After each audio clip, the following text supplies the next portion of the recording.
오늘 이 말씀 중심에서 누룩, 변질과 변화 사이에서 네 번째 오늘 마지막 시간 하나님 말씀 증거하겠습니다.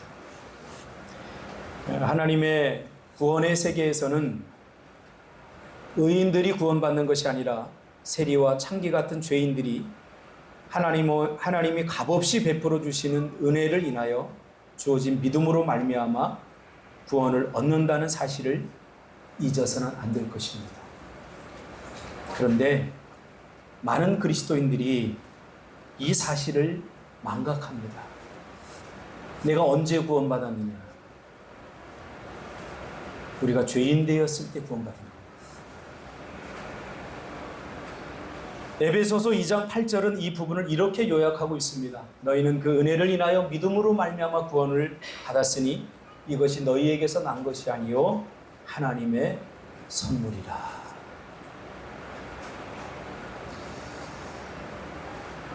예수님께서는 이 바리새주의를 치명적인 영적 질병으로 보았습니다. 복음을 누리지 못하는 피상적인 신앙으로 전락시키는 종교화의 현상으로 본 거죠. 복음은 살아있기 때문에, 복음은 생명이기 때문에, 복음은 부드럽고 온유합니다.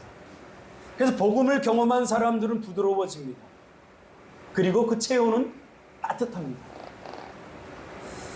그러나 한국 교회는 시간이 가면서 딱딱해지고 단단해지고 뭔가 냉랭하고 차가워지고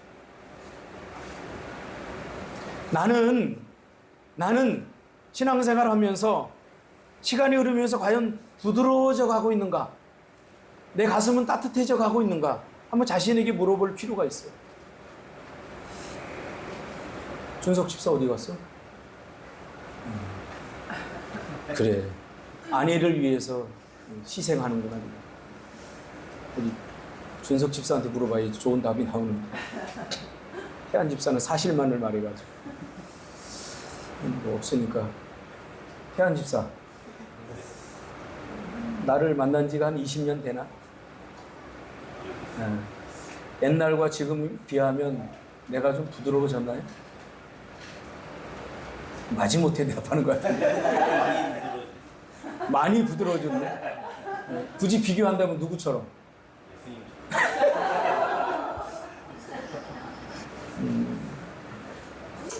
복음은 따뜻한 거예요. 복음은 따뜻하지만 종교는 생명이 없기 때문에 온기가 없습니다. 그래서 예수님이 바리새인들을 향해서 회칠한 무덤이다 라고 말할 때 이거 은유거든요. 무덤은 생명력이 없잖아요. 그리고 무덤은 그 안이 죽은 생명이 들어있어요. 그런데 겉에는 하얀 회칠했기 때문에 아름다워 보여요. 신앙생활은 겉을 화려하게 하는 게 아니라 우리의 내면을 아름답게 꾸미는 거예요. 이 바리새주의의 핵심은 은혜와 믿음으로 말미암아 값없이 주어진 의가 아니라 철저히 자기 의존적, 자기 행위적인 의입니다. 그래서 누가복음 18장 9절에 보면 예수님은 이런 표현을 씁니다. 자기를 의롭다고 믿고 다른 사람을 멸시하는 자들. 누구에 해당되냐면 바리새인들을 향해서 하는 말이에요. 자기를 의롭다고 믿고 다른 사람을 멸시하는 자들이라는 표현을 씁니다. 바리새인들을 향해서. 그래서 예수님은 그런 자들에 관한 비유를 들려주셨는데 바로 바리새인과 세리가 성전에 올라가 기도드리는 비유입니다.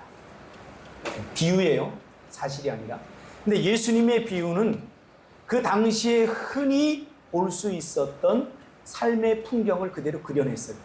그러니까 전혀 예수님이 이상한 그런 낯선 풍경을 가지고 온 게 아니라 그 당시에 예수님의 눈에 비친 흔히 예수님이 보았던 그 풍경을 그대로 비유로 갖고 온 겁니다. 이 비유를 통해서 예수님은 무엇을 말씀하시려고 하는 걸까요? 관심을 갖고 자세히 읽기를 해볼 필요가 있습니다. 9절부터 14절까지 바리새인과 세리의 기도의 핵심은 바리새인들의 기도는 자기 행위를 통해서 만들어낸 자기의, 즉 나는 세리같이 불의하지 않다, 이렇게 얘기합니다. 바리새인들의 눈에 비친 세리는 그야말로 죄인 중의 죄인, 함께 상종하지 못할 그런 악한 죄인들입니다. 그들은 금식도 안 하고 11조도 안 드리고 온갖 불의한 존재들이라고 말합니다. 그러면서 자기 자랑을 하고 있어요. 우리는 세리와 창기 같지 않습니다. 이렇게 하나님 앞에 떳떳하게 말하고 있는 거죠. 그러니까 여기서 바리새인들의 구원관, 바리새인들이 거듭나는 것을 어떤 식으로 거듭나느냐, 그런 거듭남에 대한 모든 것들이 다 밝혀지죠. 이미 우리가 아는 바와 같이 바리새인들은 무엇을 하고 있느냐로 의와 불의를 나누고 있습니다. 그래서 바리새인이 와서 뭐라고 물어 예수님께, 예수님, 우리가 무엇을 하여야 구원을 얻을 수 있습니까? 이렇게 묻잖아요. 그러니까 무엇을 함으로 구원을 얻을 수 있다고 그렇게 보는 거예요. 이 바리새주의 신앙은 우리 안에 교묘하게 어떻게 틈타냐면, 우리가 무엇을 해야 축복을 받을 수 있다고 생각하게 만들어요. 그게 이제 공로주의가 되는 거고, 그렇죠? 그래서 우리가 무엇을 자꾸 하려고 그러잖아요, 교회에서도. 무엇을 해야 우리가 그 대가로 하나님께서 우리에게 무엇을 준다고 그렇게 말하잖아요. 과연 그럴까요? 반면에 세리는 성전에 멀리 서서 감히 눈을 들어 하늘을 쳐다보지 못하면서, 바리새인들은 성전 가까이에서 기도를, 사람들 다니는 거리에서 두 손 들고 기도하는데, 세리는 저 구석재기에서 감히 하늘을 쳐다보지도 못하면서 가슴을 치면서 하나님이여 불쌍히 여기소서 나는 죄인이로소이다, 이렇게 기도한다는 거죠. 그런데 이 광경을 보고 예수님은 아주 기이한 판결을 내립니다. 너희에게 이르노니 이에 저 바리새인이 아니고 이 사람이 의롭다 하심을 받고 그의 집으로 돌아갔다, 이렇게 말합니다. 누가요? 바리새인이 아니라 세리가 오히려 네가 의롭다, 네 행위가 의롭다, 이렇게 여김을 받고 집으로 돌아갔다. 그러면서 예수님 뭐라고 얘기했냐면 이렇게 래퍼를 달아요. 무릇 자기를 높이는 자는 낮아지고 자기를 낮추는 자는 높아지리라 라고 말씀하십니다. 바리새인들은 그들의 행위를 그들이 스스로 자기 의라고 생각하고, 내가 이렇게 했기 때문에 내가 하나님으로부터 이런 걸 받을 수 있어. 거래적 신앙이 된 거죠. 그들의 행위를, 또 바리새인들은 세리의 행위를 불이라고 생각하게 된 거죠.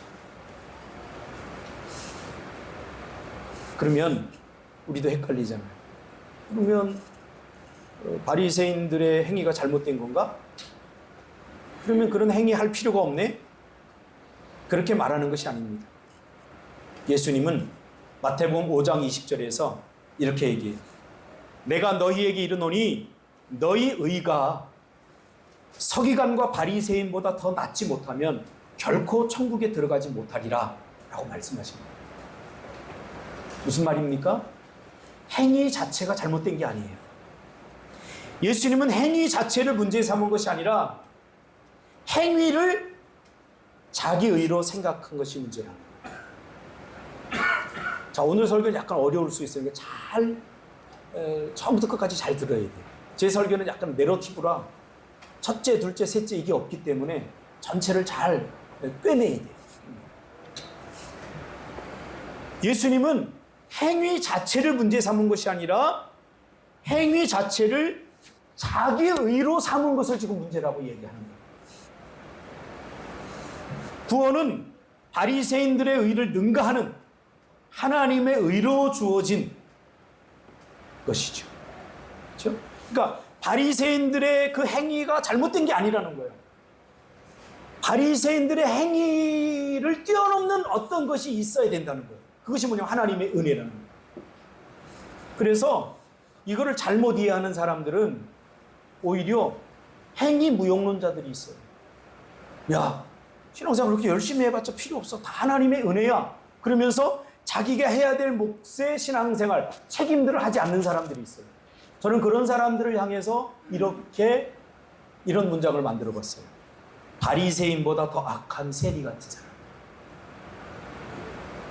지금 예수님은 바리새인들의 행위를 잘못했다고 보는 게 아니에요. 무엇이 잘못됐어요? 바리새인들이 그렇게 행하고 그것을 자기 의로 삼는 것을 문제 삼는 거예요. 근데 많은 사람들이 이원론적 생각으로 바리새인들처럼 행하면 안 된다고 그래요. 아니요. 예수님 말했잖아요. 너희 의가 바리새인과 서기관 같지 않으면 너희가 결코 천국에 들어가지 못한다고 얘기했잖아요. 성경을 제대로 읽어야 돼요. 대충 읽으면 안 돼요. 그래서 어떤 사람들은 예배하고 기도하고 11조하고 헌신하고 하나님 앞에 희생하고 이런 것들을 깡그리 무시해. 그게 별로 중요한 게 아니야. 행위가 중요한 거 아니지 않느냐. 그러면서 본인은 아무것도 하지 않으면서 대충 하면서 그렇게 열심히 하는 사람들을 비판하는 사람들이 있어요. 그런 사람들을 저는 바리새인보다 더 악한 세리라고 이렇게 말하고 싶어요. 세리는 어떻게 했습니까?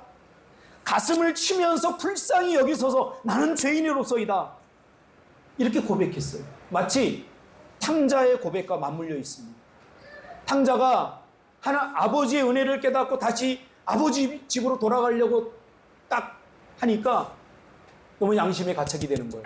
내가 아버지 가슴에 못을 받고 왔는데 아버지 사랑을 속박의 상태로 여기고 아버지가 내 자유를 빼앗고 아버지가 나를 불행하게 했다고 생각해서 아버지의 집을 뛰쳐나왔는데 나와서 개고생을 하고 쥐염 열매를 먹으면서 깨달은 게 뭐예요? 아, 아버지 집에서 내가 참 자유했구나. 그걸 깨닫게 돼요. 마치 물고기가 물속에서 자유를 누리듯이 in Christ, 예수 그리스도 안에서 우리가 자유를 누릴 수 있어요. 근데 죄는 뭐냐면 자꾸 밖으로 나가라고 해요. 예수 밖으로 나가야 행복할 수 있다고. 예수 밖이 뭐예요? 네 맘대로 살라는 거예요. 네 맘대로.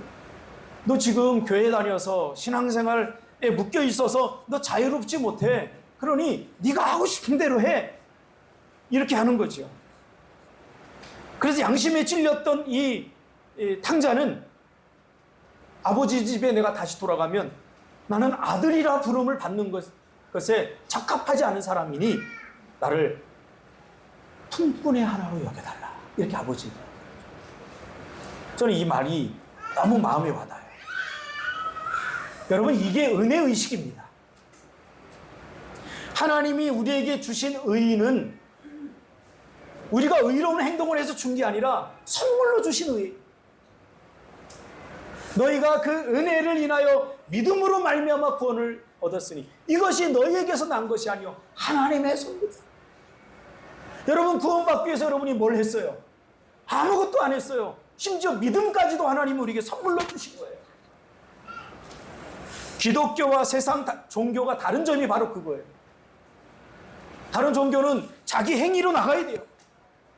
그러니까 열심히 빌고 열심히 뭔가 자기를 헌신해야 돼요. 그러면 우리 기독교는 그런 헌신이 필요 없는가? 그 얘기하는 거 아니에요. 나중에 이제 결론을 제가 짓겠지만 우리가 어떤 마음의 자세와 태도로 살아가야 되느냐. 이 은혜의식. 은혜의식을 가지고 살아가야 돼요. 은혜는 뭐예요? 은혜 갚을 수 있습니까? 은혜는 갚아도 갚아지지 않는 게 은혜예요. 나중에 이니가 커서 아빠 나 키워줬으니까 나도 은혜 갚을게. 그리고 저 태국 몇 번 이렇게 여행시켜주고 방글라데시 한번 여행시켜주고 아 여행이 아니겠구나. 죄송해요. 유럽 쪽에 막 이렇게 해주고 아빠 나 이 정도 됐으니까 은혜 다 갚았으니까 이제 내 삶 살게. 우리가 하나님 앞에 그러고 있다니까. 은혜는 갚아도 갚아지지 않아요. 그래서 은혜는 갚는 게 아니라 평생 감사하며 살아야 돼요. 평생. 맞아요. 나도 돌아보니 내가 지금 여기까지 오는데 어떻게 내 힘으로 왔겠습니까? 아니에요. 많은 하나님께서 보내주신 사람들이 내 머리를 쓰다듬고 넘어져 있을 때 손을 잡아서 일으켜 세워주셨어요. 그래서 내가 여기까지 온 거예요. 저희 어머니를 비롯해서 주일학교 선생님들부터 시작해서. 그 갚을 수 있나요? 자기 생각이지 갚아지지 않아요. 그래서 저는 그 받은 은혜를 제가 청소년에게 쏟자. 그래서 청소년 사역을 한 거예요. 갚을 수 있다고 믿는 게 바리새주의입니다. 자기 생각, 자기 의죠. 이만하면 됐지 뭐. 어떤 사람들이 그래요. 나는 이제 하나님, 난 이만하면 됐으니까 이제 내 삶 좀 살게. 여러분, 신앙은 은퇴가 없어요. 제가 보니까 나이가 들수록 더 행복한 게 신앙생활이야. 야, 내가 예수가 없었다면 정말 아찔한 순간들이 많았어. 장로님 그렇죠? 장로님 30-40년 전에 가족 데리고 이 제주 낯선 땅에 올 때 얼마나 막막했겠어요. 누구 의지하고 왔겠어요? 아무도 모르는데 하나님 의지하고 왔겠죠. 저도 같은 심정으로 여기 왔어요. 제주도. 그래서 하나님의 의로 구원받은 사람은 타인의 허물보다 자기 허물을 먼저 보는 거죠. 오늘 이 세리가 왜 그렇게 기도했겠어요? 세리도 자기의 있어요. 그러나 하나님의 은혜를 경험하고 나니까 타인의 허물보다는 자기 허물이 더 크게 보이는 거예요. 내 허물이 크면 나타나는 현상인데 뭐냐면 타인들을 정죄하거나 비난하지 않게 돼요. 그러니까 정죄하고 비난하는 것은 내 의가 여전히 살아있기 때문에. 은혜를 받고 보니까, 은혜를 경험하고 나니까 내가 더 문제인 거예요. 나의 허물이 실존적으로 타인의 죄보다 더 크게 보이는 거예요. 그러니 여러분 어떻게 타인을 정죄하고 비난할 수 있겠어요? 내 허물이 더 크게 보이는데 이 눈을 떠야 돼요. 마태복음 23장 24절에서 예수님은 이 부분에 대해서 이렇게 말씀하셨습니다. 하루살이는 걸러내고 낙타를 삼키는 사람들. 하루살이는 걸러냈는데 낙타를 삼키는. 그러니까 이 논리를 바꿔야 돼요. 내가 낙타를 지금 삼키려고 하니까 하루살이 먹는 사람들쯤이야 눈에 보이지 않아야지. 이게 무슨 말이야? 자기의 구원을 경험하면 자기의 허물이 너무 커서 다른 사람들의 허물이 안 보이게 되는 거예요. 내 눈에 들보가 보이기 때문에 상대방의 눈에 티는 그럴 수도 있다고 넘어갈 수 있는 거예요. 근데 자기 의가 세면 어떻게 돼요? 하루살이는 다 걸러내면서 낙타를 삼키고 있다는 거예요. 내 눈에 들보가 딱 있는데 야! 머무든 개가 머무든 게 나무란다고, 똥 묻은 개가 겨묻은 개 나무란다고, 그런 식이 돼버리는 거예요. 그러니까 신앙생활에 가장 중요한 게 뭐냐면 자아성찰이에요. 자신을 봐야 돼요. 저 사람이 문제고 이 공동체가 문제고 내가 아닌 다른 것들이 자꾸 문제라고 하면 거기에는 뭔가가 딱 버티고 있는데 자기 의가 버티고 있어요. 자기. 여러분 이야기 아니라 제 이야기니까 인상 쓸 필요 없어요. 다 제 이야기. 다 제 이야기. 바리새인들은 몰랐죠. 율법의 요구가 단순한 행위의 차원을 넘어서 우리의 마음의 동기와 갈망까지 다 해당된다는 사실. 겉으로는 우리가 다 선한 척 할 수 있고 괜찮은 척 할 수 있지만 하나님이 보시는 것은 그 행위가 아니라 그 마음의 동기까지 보는 거예요. 그러니까 세리들은 자기 마음의 동기까지 보인 거예요. 아, 이거 나는 어쩔 수 없는 인생이구나. 그러나 바리새인들은 행위만 보이는 거예요. 행위.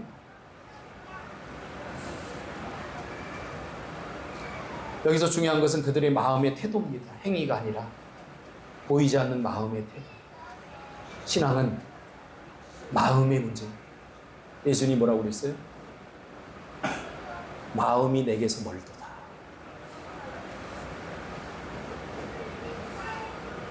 우리 영적인 존재이기 때문에 다 알아요. 저 사람이 나를 사랑하는지 안 하는지, 저 사람이 관심이 있는지 없는지 다 알아요. 근데 바리새인들은 그 마음의 동기까지는 감추고 겉으로만 드러난 것들로 의로운 척, 괜찮은 척, 멋진 척 하는 거죠. 여러분 인상 쓰지 마세요. 다 제 이야기. 지나치게 여러분들 지금 마음이 불편한 것 같아서. 제 이야기.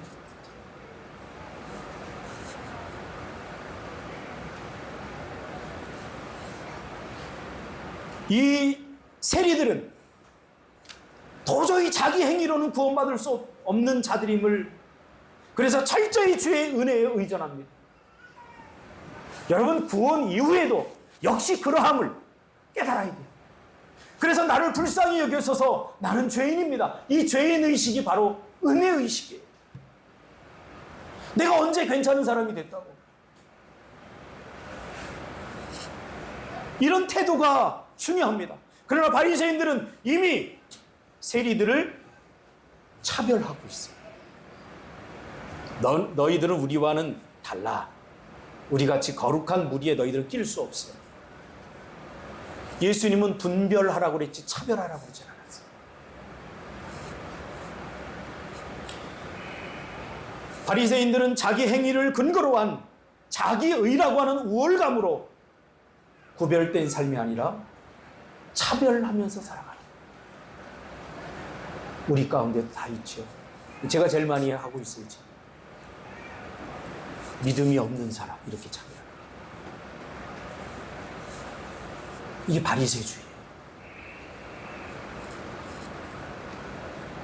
반면에 세리들은 은혜가 만들어내는 엄청난 수용성을 가지고 있죠.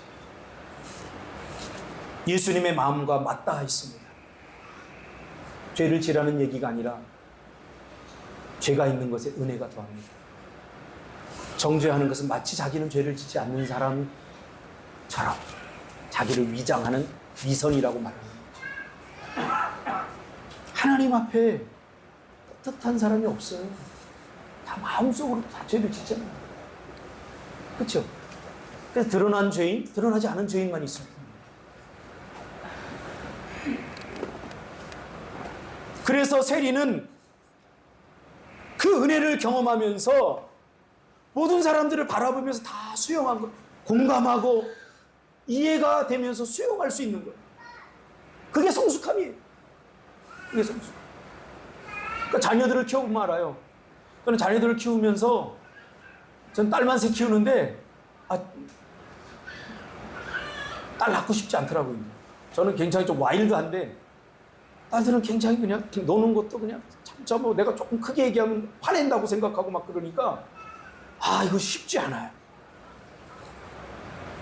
그래서 내가 저 나이 때 어떠했지를 저는 가장 많이 생각해요.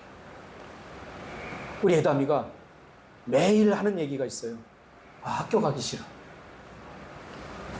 그런 얘기 들으면 부모는 가슴이 덜컥 내려앉아요. 그런데 나는 어땠지 보니까 나도 엄마 학교 다녀올게, 그리고 약사산 거기 절에 가가지고 중하고 놀다 저녁 때쯤 들어간 적이 몇 번 있거든요. 학교 가기 싫었던 적도 있더라고요. 그 이야기를 해요. 애담아, 가끔은 안 가도 돼. 그래서 우리 애담이는 가끔 안 가요.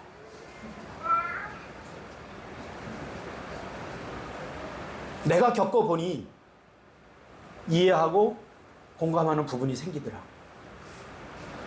그래서 저는 공부 열심히 해, 이것보다 네가 좋은 일 행복하게 하면서 살았으면 좋겠다, 이 이야기를 많이 해요. 우리 딸들이 있으니까 이야기를 제가 할 수 있죠.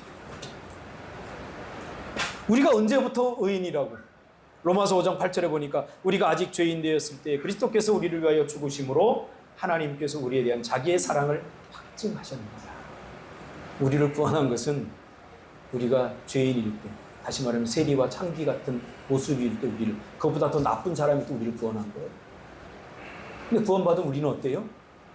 이제 나는 의로워졌으니까 세리와 창기 같은 사람들을 정죄하고 비난하고 불결한 사람들 이렇게 하고 살잖아요.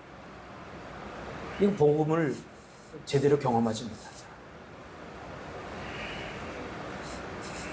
예수님의 사랑, 하나님은 사랑이시다. 예수님의 사랑은 죄인 사랑이에요. 제 이야기가 아니라 성경 이야기를 하는데 여러분들은 처음 듣는 것 같이 하니까 나는 굉장히 당황스러워요. 예수님 뭐라고 그랬어요? 야, 사랑할 만한 사람들을 사랑하는 거 누가 못하냐? 이방 사람들도 그렇게 다 하지 않느냐? 그 얘기를 제가 하는 거예요, 지금. 그거 다 이방 사람들도 해. 그럼 내 사랑은 어떤 사랑이냐? 사랑할 수 없는 사람, 그게 누구예요? 죄인들 아니에요? 사랑할 수 없는 사람들을 사랑하는 거, 그것이 그리스도의 사랑인 거죠. 여러분, 청소년 사역을 30년 하면서 저 인간들 절대 사랑할 수 없어요. 얼마나 이기적이고 자기중심적이고. 그런데 사랑해보니까 사랑이 되더라고요. 이 사랑할 수 없는 사람을 사랑하니까 그 사랑을 받은 죄인이 의인이 돼버린 거예요. 그걸 대표적으로 보여주는 게 레미제라블 장발장 아닙니까? 감당할 수 없는 사랑을 받은 한 사람이, 이기적인 한 사람이, 속임수로 가득된 사람이 또 다른 사람을 위해서 자기 목숨을 희생해서 내어주잖아요. 이게 어떻게 가능하겠어요? 그러니까 누가 타인을 위해 희생하고 헌신하고 죽을 수 있는가? 이 사랑을 경험한 사람만이 가능해지는 거죠. 그러니까 뭔가를 자꾸 하려고 하지 말고 하나님의 은혜와 하나님의 사랑을 우리가 깊이 묵상하면서 순종하면서 그 자리로 나아가야 돼요. 그러나 바리새주의는 기브 앤 테이크죠. 거래적 신앙이죠. 내가 이렇게 열심히 헌신하고 이렇게 행동을 했으니까 그 행동에 걸맞는 뭔가를 주십시오. 이렇게 하는 거죠.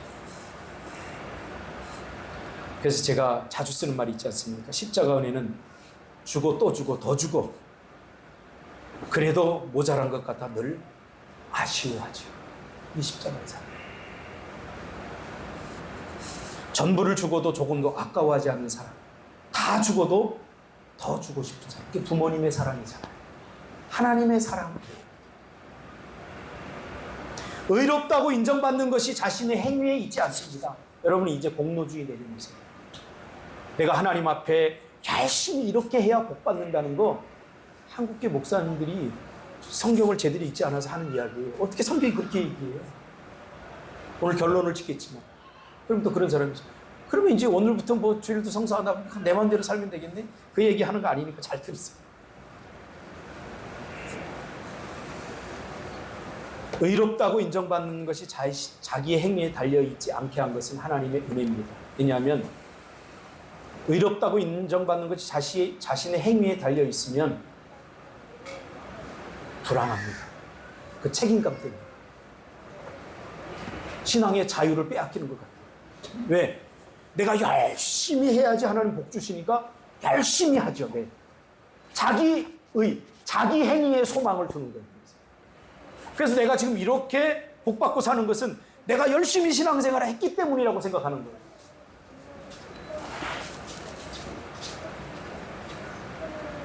이게 잘못됐구나. 결론적으로 제가 미리 말씀드리면 우리가 그렇게 열심히 희생하고 헌신하고 주를 섬기고 하는 것은 이미 은혜를 받았기 때문에, 이미 구원을 받았기 때문에 그것에 대한 감사로 하는 거지, 필요 충분 조건 때문에 하는 거지 필요 조건 때문에 하는 게 아니에요. 내가 이것을 해야 받고 이것을 해야 받고, 그건 거래적 신앙이에요. 그러나 바리새주의는 그렇다는 거예요. 그래서 더 많이 희생하고 더 많이 헌신하고 그럴수록 더 많이 실망도 하죠. 왜? 내가 이렇게 열심히 헌신했는데 저렇게 탱자탱자 기도도 안 하고 하는 사람이 복 받는 거 보면 열받죠. 그러니까 우리가 신앙이 분명하고 신학이 있어야 돼요. 그렇지 않으면 흔들려요. 바리새의 주인은 한마디로 뭐냐면 허상이에요. 허상. 그림의 떡이란 말이에요.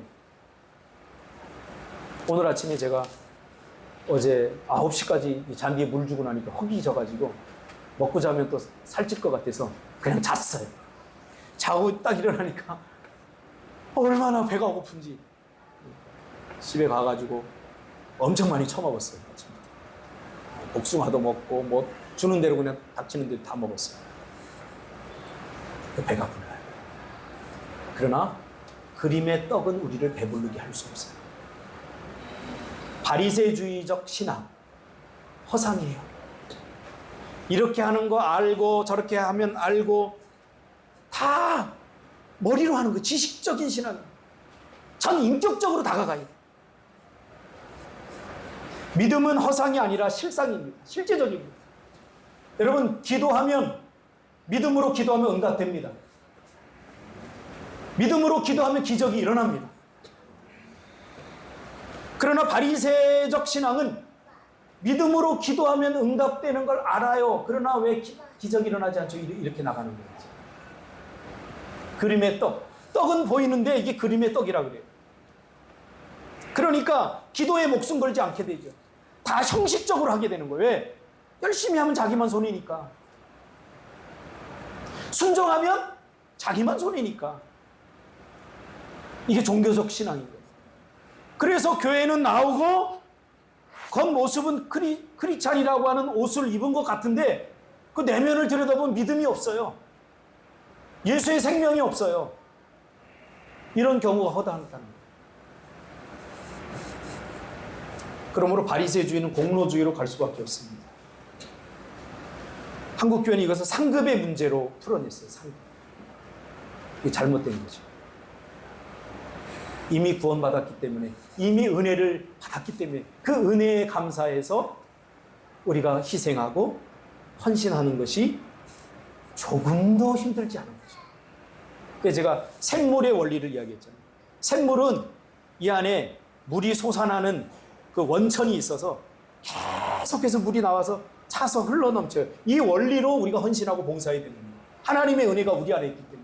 그러나 바리새주의들은 어떻게 하냐면 샘물이 없기 때문에, 근원이 없기 때문에 물을 퍼다 부어요. 거기다 샘물에도 물을 퍼다 붓고 물이 차면 그걸 갖다 쓰고 비면 또 쓰고. 그러니까 얼마나 힘들겠어요. 예전에 제가 어릴 적에 우리 동네에 수도가 없어서 어머니가 여름이나 가을이나 봄이나 물찌개 들고 우물에 물길로 갈 때 제가 손잡고 따라갔어요. 항상. 그러면 그 어린 나이에도 특히 겨울에는 얼마나 손이 막 시렸는지 손이 다 얼어버려요. 그 물찌개 들고 와서 독에다가 물을 붓고 또 가서 붓고 그 어린 마음에도 참 안쓰럽다. 그런 생각이 들었어요. 요즘은 수도 털면 나오잖아요. 종교성, 바리새주의는 그래서 자기 열심에 희망을 가질 수밖에 없어요. 그러다 지쳐버립니다. 교회 안에는 다양한 사람들이 모여 있습니다. 여러분들 다 지금 믿음이 좋은 사람들 같이 다 보이는데 그럴 거라고 저는 확신하지만 믿음이 있는 사람도 있고 믿음이 없는 사람도 있고 믿음이 성숙한 사람도 있고 믿음이 미숙한 사람도 있어요. 그러나 다 그리스도인이에요. 저 같은 경우도 예수를 고등학교 2학년 때 인격적으로 영접했는데 그 전에 다녔던 것은 그건 다 잘못이냐? 아니, 하나님이 부르신 거예요. 그래서 강팍하니까 몇 년 동안 듣게 하신 거 하나님 말씀. 뻥이야 막 그러면서 듣게 하신 거. 그러다가 그게 채워지니까 하나님께서 고등학교 2학년 때 인격적으로 내가 있다 하고 저를 만나주신 거예요. 그러니까 교회 안에서 믿음이 있다 없다 이런 것 갖고 서로 정죄하면 안 돼요. 왜? 다양한 사람들이 모여있기 때문에 어떤 사람은 구도자적인 심정을 갖고 하나님을 알아보기 위해서 온 사람도 있고 그렇죠? 이게 다 수용하는 게 필요한 거예요. 그러나 바리새인들은 율법을 잘 지키는 사람만 거룩한 존재라고 이렇게 받아들인 거예요. 우리의 행위들, 이번 주에도 자발적 새벽 기도를 했어요. 제가 방송국 가가지고, 교통방송 가가지고 같이 방송하는 사모님한테 우리 교회는 이번 더위가 너무 더워서 그냥 가만히 있어도 땀이 나서 가만히 있어도 땀 날 거, 좀 움직여서 땀 흘리면 좀 가치 있는 땀이 되기 때문에 그 땀의 농도가 더 짙기 때문에 우리는 그냥 자발적 새벽 기도를 했다. 그러니까 막 웃으면서 와, 목사님 그 너무 좋다. 자발적 새벽 기도에. 말이 자발적이지 부담은 같더라고요. 제가 그렇게 얘기를 했어요. 그러니까 본인 교회도 그렇게 한다고 그러더라고요. 필요해요. 왜? 하나님의 은혜를 받으면 어떻게 해요? 기도하고 싶죠. 하나님의 은혜가 넘치면 찬양하고 싶죠. 여러분, 다윗이 뭐 춤을 잘 춰서 춘 게 아니에요. 다윗이 그 법궤가 들어오니까 너무 그냥 감동한 거예요. 하나님의 은혜를 알고. 그러니까 제가 상상하는 거예요. 처음에 어떻게 와, 법궤가 온다 막 소리치겠죠. 너무 하나님을 사랑하니까 막 소리치다가 막 목이 쉬어버렸어요. 근데 이 감동이 주체가 안 되는 거예요. 목이 쉬니까 어떻게 해요? 몸이 움직이는 거예요. 목이 쉬면 몸이 움직이게 돼 있어요. 제가 응원해봐서 알아요. 제가 동산고등학교 정민태 그 친구거든요. 같은 반이었어요. 야구 응원 뻔질나게 다녔어요. 처음에 막 가서 응원해요. 막 목이 쉬도록 그냥 막 바이바이 석바이 인거 짱떨 막 그래서 막 비난하고 막 응원해요. 그럼 저쪽에서도 막 똥산 먹고 하면서 막 놀려요. 막 이렇게 하다가 그 다음에 목이 다 쉬어버려, 양팀에. 그러면 어떡하냐면 이러면 막 소리를 지르면서 막 하는 거예요. 몸. 그게 다윗의 찬양, 춤인 거예요. 다윗의 춤. 뭐 브레이크 댄스처럼 뭐 이렇게 배운 춤이 아니고.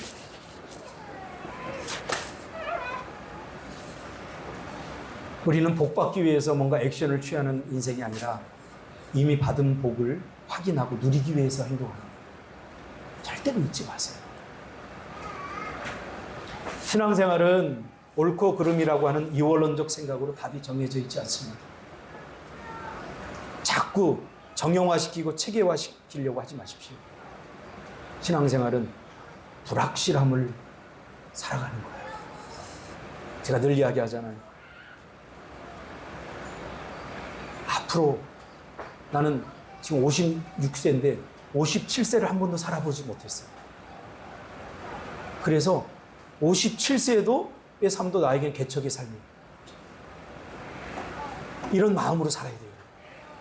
신앙생활 내가 30년 동안 빠지게 했는데 아직도 문제가 있고 아직도 어렵고 아직도 힘들고 아직도 부부싸움하고 아직도 외롭고 그래요? 그게 신앙생활.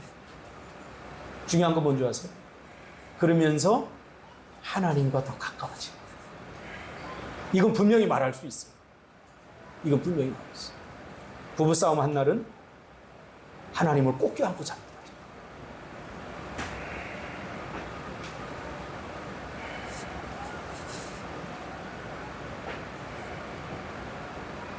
믿음이 없으면 바리새인처럼 하나님을 외워서 알게 되고 배워서 알게 되고 바리새인처럼 남들이 가르쳐 준 대로 하나님을 알게 됩니다.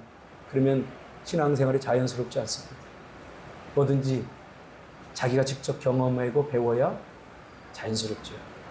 엊그제 우리 예담이가 우리 예원이하고 막 이야기를 하면서 뭐 쿠팡으로 뭘 시켰나 봐요. 뭘 시켰는데 어디까지 왔지? 그러면서 이 조회를 하는 거예요. 그래서 오늘 오겠네? 지금 뭐 애월에 뭐 와 있네? 뭐 이러면서 보는 거예요.